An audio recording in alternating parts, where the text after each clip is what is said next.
দেওয়ানগঞ্জ জামালপুর দেশের শিল্প খাতে সামগ্রিকভাবে উন্নয়নের ছোঁয়া লাগলেও তার ব্যতিক্রম যেন জামালপুরের ঐতিহ্যবাহী দেওয়ানগঞ্জ সুগার মিল।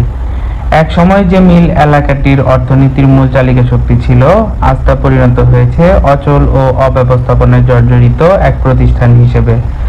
দীর্ঘদিন ধরে উৎপাদন বন্ধ থাকায় মিলের যন্ত্রপাতি হয়ে পড়েছে অচল।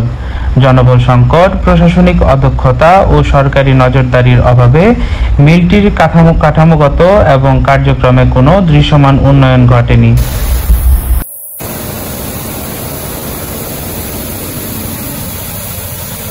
স্থানীয়রা বলেছেন, একসময় এই মিলের মাধ্যমে হাজারো মানুষের কর্মসংস্থান হতো, কৃষকরাও আখ বিক্রি করে সচ্ছল জীবনযাপন করতেন। কিন্তু এখন মিল বন্ধ থাকায় এলাকার অর্থনীতি পড়েছে চরম দুরবস্থার মুখে।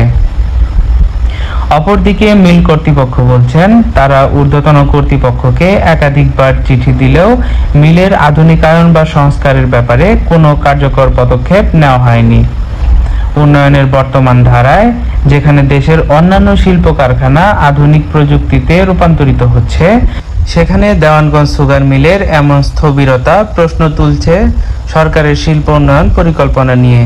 এখন স্থানীয়দের একটাই দাবি, দেওয়ানগঞ্জ সুগার মিলকে আধুনিক প্রযুক্তির আওতায় এনে পুনরায় চালু করা হোক এবং গঠনগত দুর্বলতা দূর করে একটি কার্যকর শিল্প প্রতিষ্ঠানে পরিণত করা হোক। রিয়াদ মাহমুদ রুহুল, জামালপুর, দেওয়ানগঞ্জ।